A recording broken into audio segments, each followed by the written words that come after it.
If you've always wanted to record your own music but didn't know where to start, this video is for you. Keep watching to learn what tools you can use to get started and what you need to know before you start recording.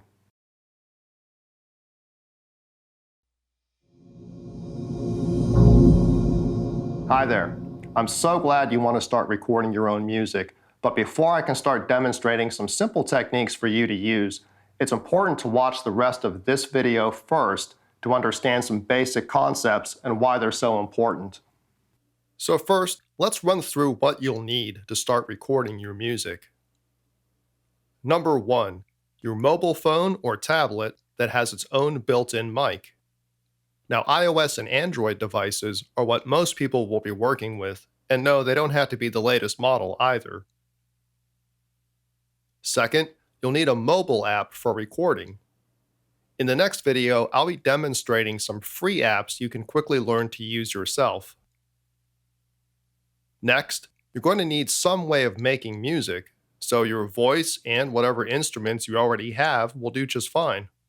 And finally, you'll want to have a pair of headphones or earbuds to use while recording, and I'll explain why in the next video.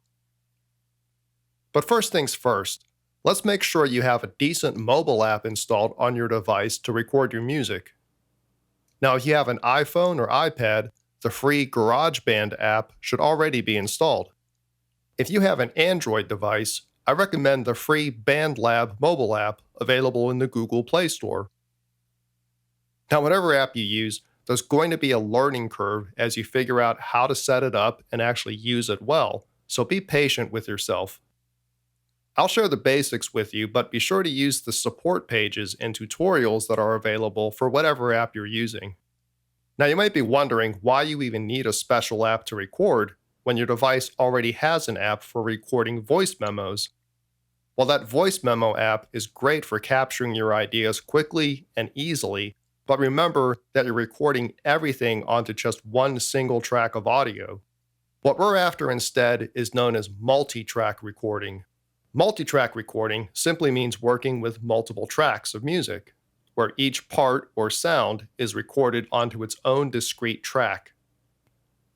Now, having a separate track for each part or sound gives you much more flexibility when recording, but also when editing and polishing your music before you share it with the world. It's like painting with different colors.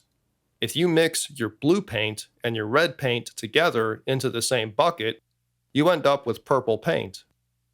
Well, that's great if all you ever wanted was purple paint, but now it's almost impossible to separate the individual colors again once they've been mixed together.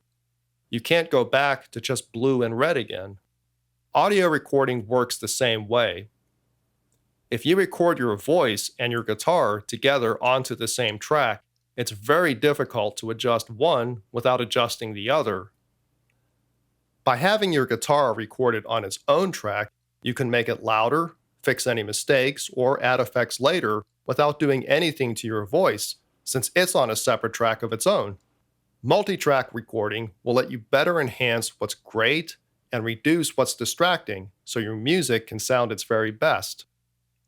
And lastly, let's make sure you understand the difference between the two different kinds of tracks you'll be able to work with: audio tracks and MIDI tracks, also known as virtual instruments.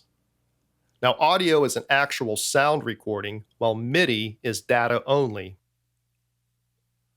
Now, audio tracks are used to record whatever sound your device's microphone can hear, so your voice, an acoustic guitar, or a saxophone can all be recorded as actual sound waves floating through the air into the microphone.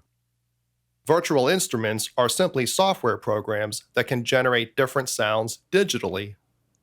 So even if you don't have a real piano, a string section, or a snare drum, your mobile app can likely imitate the sound of one. Virtual instruments use MIDI tracks to record the data of what note was played, for how long, and even how loud. But it's important to understand that MIDI has no sound of its own, only the data is actually recorded. So during playback, the virtual instrument reads the recorded MIDI data to replay the same performance that was already captured, just like an old player piano or music box would. So there you go. Now that you have a basic understanding of multi-track recording and the different kinds of tracks you can work with, it's time to start exploring to see what you can do with them.